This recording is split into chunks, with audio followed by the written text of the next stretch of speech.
Hoy vamos a hablar acerca de la filosofía latinoamericana, su concepto, su historia y sus características. Además hablaremos sobre los temas centrales de la misma, los cuales son 6: la emancipación, la dependencia, la liberación, de la liberación a de la libertad a la liberación, el neocolonialismo y el colonialismo. Además hablaremos también sobre el pensamiento andino, la multiculturalidad, la interculturalidad y la relación que existe entre estos. Comencemos. La filosofía latinoamericana nace porque quiere lograr una libertad de pensamiento americano. Esta tiene un camino muy extraño, ya que nace como una polémica de la esencia del ser humano hasta que llega a ser una relación que pueden tener con los pueblos americanos. La filosofía latinoamericana toma las ideas de la filosofía europea y en cada una de ellas deja su sello de que quieren ser reconocidos como seres humanos. Esto logra una liberación del pensamiento americano. Esta filosofía también propone que debemos conocer también nuestra identidad cultural. La palabra filosofía proviene del griego philos, que significa amor, y sofía, que significa sabiduría. La filosofía entonces significa amor a la sabiduría. Esta nace como una reflexión que da soluciones a las inquietudes existenciales. Nace en Jonia en el siglo IV a.C. y el primer filósofo fue Tales de Mileto. Este fue un filósofo naturalista. Desde el siglo IV a.C. hasta la época en la que llegaron los conquistadores de América Latina, que fue el año de 1492 después de Cristo, han transcurrido 1892 años desde el nacimiento de la filosofía. En el año 1492 después de Cristo, en el momento en el que llegaron los conquistadores a América Latina, estos estaban en una época de Inquisición, por lo que su objetivo al llegar a América Latina era el de imponer la religión y con ello también trajeron su cultura y sus ideas. A partir del siglo XIX, todos los países de América Latina comenzaron a independizarse. Y con esto también los filósofos querían lograr una independencia intelectual. Así surge la filosofía latinoamericana, partiendo de la conciencia de dependencia. La filosofía latinoamericana tiene 3 generaciones. La primera generación es la etapa de la madurez filosófica. A esta etapa se la denominó la etapa de los fundadores. Aquí es en donde los filósofos no filosofaban, sino que se encargaban de difundir las ideas del pensamiento europeo. En estas se encargaban de que sus estudiantes en un futuro llegaran a leer las grandes ideas occidentales. Después tenemos la etapa de los forjadores. En esta etapa los filósofos se encargaban de avivar la idea de una nueva filosofía. Por último tenemos la tercera generación de la filosofía latinoamericana, que se le denominó la filosofía académica. Aquí la filosofía ya se vuelve mucho más profesional y mucho más técnica.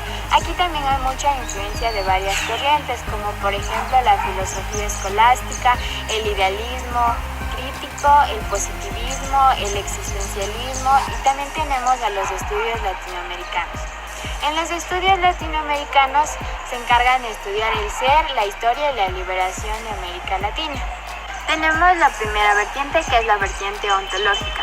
En esta se encarga del estudio del ser y también de la reflexión de la identidad cultural y continental de América Latina.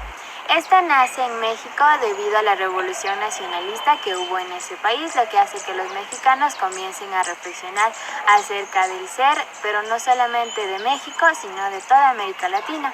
Después tenemos a la vertiente liberacionista, también conocida como la filosofía de la liberación. Esta se encarga de reflexionar acerca de las condiciones de emancipación política, económica y cultural de América Latina. Esta, al igual que la anterior, también nace en México por la influencia de José Ortega Gasset a través de su discípulo Gauss. José Gauss llegó a México gracias a la guerra civil española que hubo en aquel país. Entonces él, con las ideas del historicismo de su maestro, él introdujo el proyecto de crear una nueva historia de las ideas. Por último tenemos a la vertiente historicista, que se encarga de la reflexión de la historia de América Latina. Esta diferencia de la vertiente ontológica y de la vertiente liberacionista nace en Argentina, y esta nace como un movimiento filosófico en la cual los intelectuales comenzaron a interesarse por temas como la sociología y la teología. Después tenemos las características de la filosofía latinoamericana. Esta tiene un enfoque hacia las problemáticas, situaciones propias, religión y política en América Latina, ya que todos estos temas son muy importantes en lo que son los pueblos americanos. También aborda temas como el colonialismo y también el postcolonialismo. La última característica de la filosofía latinoamericana es que tenemos una reflexión antropológica, es decir, que se basa en el ser. Pero esto no es como un yo singular, sino como un nosotros plural. Por último, tenemos las características de Augusto Salazar Bondy. Él definía dos tipos de características, las características fácticas y las características negativas. Las características fácticas son las propias. La primera característica de Augusto Salazar Bondy es que todos tenemos el derecho, todos los países tienen el derecho de crear su propio pensamiento, pero esto siempre va a reflejar a toda América Latina. La segunda característica fáctica de Augusto Salazar Bondy es que nosotros tenemos un desarrollo muy parecido al de otros países, ya que tenemos una misma evolución histórica. Por ejemplo, en todos los países de América Latina llegó la conquista.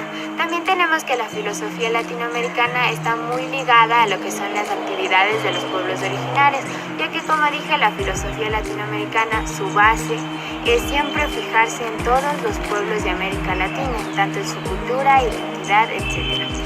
Por último, tenemos que después de la conquista europea, la filosofía latinoamericana comenzó desde cero, ya que aquí no se tomaba en cuenta al pensamiento indígena y luego se lo fue incorporando.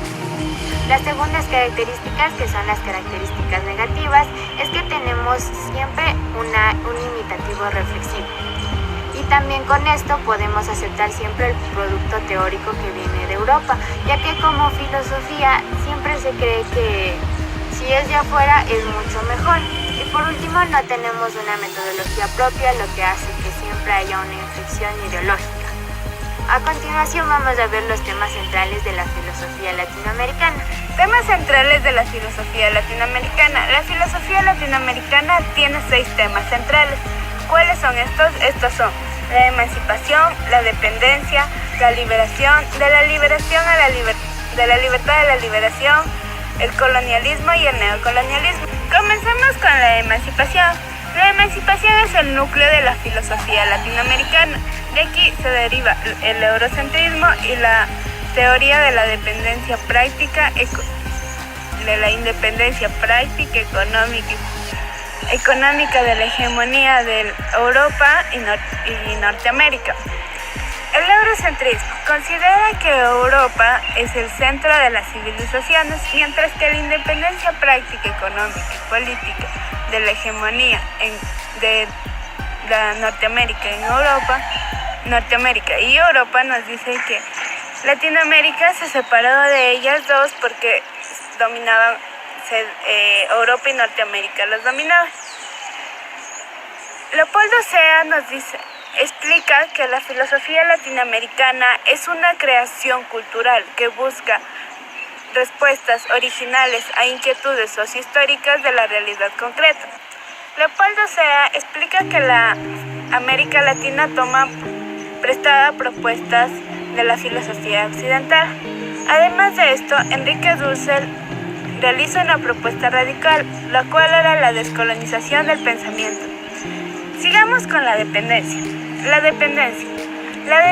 Otro problema de la filosofía latinoamericana es la dependencia epistemológica, conceptual, política y económica de América Latina en Europa y Norteamérica.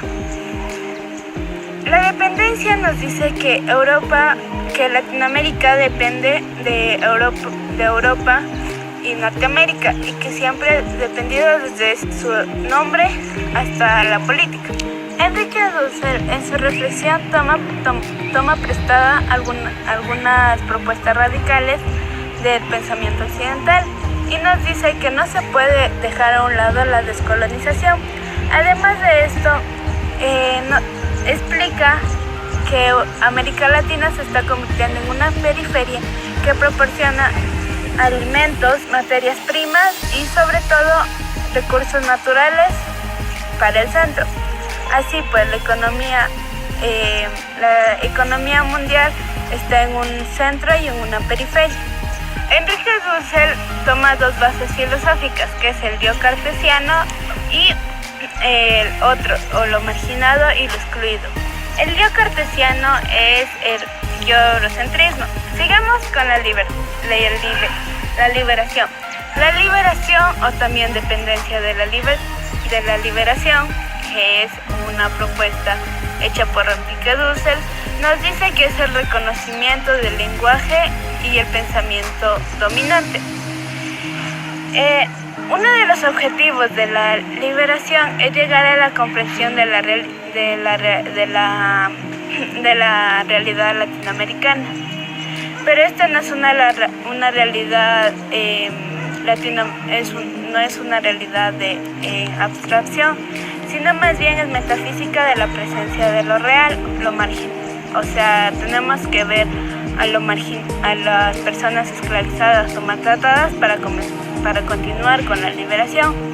Dice que cuando alguien nos comienza a hablar de la liberación, no solo debería ser en una aula de clases, sino más bien en la práctica ética de todos los días. Primero debemos entender qué es la libertad y la liberación. La libertad es actuar según el ideal burgués, mientras que la liberación es un proceso que tenemos todos los países latinoamericanos, que es intentar liberarnos del dominio europeo, y esto quiere decir que es intentar volver a encontrar nuestra cultura. Sigamos con el colonialismo. El colonialismo nos dice que es un proceso en el cual éramos dominados por los europeos. Esto se dio en el siglo XVI en América Latina, y en el cual nos quisieron diezmar, pero no pudieron. Además, aquí en el colonialismo se justifica actos de esclavitud y hasta de maltrato, porque los coloniales tenían más poder que los europeos. Y por último, el último tema es el neocolonialismo. El neocolonialismo es una recolonización. Esto nos quiere decir que desde nuestro nombre epistemológico dependemos de los europeos. ¿Por qué? América viene del nombre Américo Vespucio, quien dijo que América no son las Indias orientales, y latina viene del término romano o el término latino. Dice que nosotros en el siglo XIX el poder pasó a manos de los criollos o hijos de españoles nacidos en América. Y era una instauración de una república liberal, pero esto les convenía obviamente más a los criollos. A fines del siglo XIX y comienzos del siglo XX, las potencias mundiales se dieron una modernización, y algunos de estos siguen hasta la actualidad. Vamos a cambiar de tema completamente. ¿A qué tema nos vamos a ir? Esto es la identidad y cultura latinoamericana. Identidad latinoamericana. Cambiar las formas de pensar, obrar y sentir era fundamental para volver a la identidad de los pueblos originarios. Así, la filosofía latinoamericana intenta que los pueblos se reconozcan a sí mismos, su identidad y su cultura. En fin, ¿qué somos? Somos la diversidad y multiplicidad de culturas y un nosotros, más no un yo cartesiano. La cultura latinoamericana. Cuando llegaron los colonizadores o los españoles, se dice que intentaron omitir o desaparecer toda la cultura latinoamericana, todo lo exótico y lo salvaje o primitivo. Pero aún así no lo lograron, y para esto nace la filosofía latinoamericana. El pensamiento andino. El pensamiento andino, o mejor dicho, América, se ha caracterizado por ser algo mítico, irracional, o sea, algo salvaje y primitivo. Para esto nace la filosofía latinoamericana, que intenta que los pueblos se reconozcan a sí mismos y intenta recuperar las culturas ancestrales. El filósofo Joseph Starman reconoce 4 principios fundamentales del pensamiento andino. ¿Cuáles son estos principios? Esta es la relacionalidad. Dice que todo lo que está en el universo nos pertenece porque es nuestra madre tierra, nuestra Pachamama. Correspondencia. Dice que existe una armonía cósmica entre el ser humano y la naturaleza. Reciprocidad. Todo pensamiento y acción tiene una respuesta en el universo para nosotros. Y por último, y no menos importante, la complementariedad. Dice que en el pensamiento andino no existen opuestos, más bien existen complementos. Esto quiere decir que un complemento sería el hombre y la mujer, el sol y la luna. Sigamos con la interculturalidad. La interculturalidad dice que es la interacción entre culturas o la diversidad cultural. Esto nos dice que no existe una hegemonía entre culturas. Esto quiere decir que no existe una cultura superior a otra. Más bien todas las culturas tienen su característica, porque como no existe un ser humano igual al otro, tampoco existe una cultura igual a la otra. Por esto existen 6 principios en la multiculturalidad. En la interculturalidad. ¿Cuáles son estos principios? El primer principio nos dice que es la interacción entre culturas debe ser de manera tolerante y respetuosa. El segundo principio nos dice que se reconoce una identidad a los pueblos que pertenecen a nuestro país o a Latinoamérica. El cuarto principio, se forma una unidad de la diversidad cultural. El quinto principio, las culturas se comprometen a la comprensión de cada una de ellas mediante el diálogo y la tolerancia. Y por último, y no menos importante, se asume positivamente la diversidad cultural con respeto y tolerancia. Mientras